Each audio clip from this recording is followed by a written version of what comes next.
Hey everyone, got a killer machine learning model but your results are well garbage? Chances are your data is a real problem. Today we are smashing through the basics of data cleaning, your absolute secret weapon for successful ML projects. Let's dive in. Think of data cleaning as preparing your ingredients before you start cooking. You wouldn't use rotten vegetables, right? Same for your data. It's the first and most crucial step in any ML pipeline. Without clean data, your model learns from noise, not signal, leading to useless predictions. First category we have is of missing values. These are those empty spots, the NaNs or nulls in your dataset. Leaving them as they are will break most models. So there are a couple of ways we can deal with them. First of them is of course remove. If you have a huge dataset and only a tiny percentage of missing values, sometimes just dropping these rows or even columns is fine. We can also impute these rows. We fill these gaps for numerical data with mean, median or mode, and for categorical data we can use the mode or create a distinct missing category feature. Always consider your data's context. Next we have outliers. These are data points that stick out like a sore thumb, far from the rest. They can drastically skew your model's perception. To identify these, we use visual tools like box plots, scatter plots, or statistical methods like the z-score. First, identify are these valid extreme cases or just errors.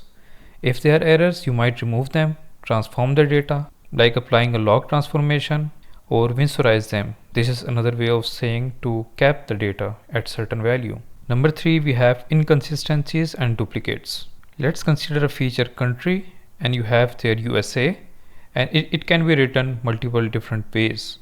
It could be USA, it could be U.S.A, or it could be United States, or it could be United States of America. These are all the same. So we need to find some way to standardize these texts by fixing capitalization, removing extra spaces, and correct misspellings as well. Second, we have to make sure that all these features have correct data types. For example, if you have numerical data, it should be either int or float.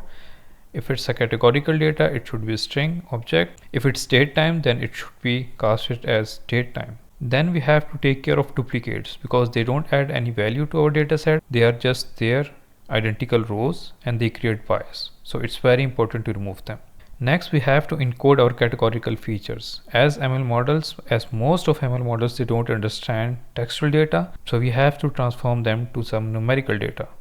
And we can do it with multiple ways. We can have one hot encoding, we can have label encoding, or we can have ordinal encoding. And remember, data cleaning is an iterative process. You will often go back and forth. It might seem tedious, but it is absolutely essential for building robust, accurate machine learning models. Clean data equals better insights and ultimately better predictions. If this quick guide helped you understand data cleaning better, please hit the like button, subscribe for more machine learning essentials, and tell us in the comments what's the craziest data cleaning problem you have ever faced. See you next time.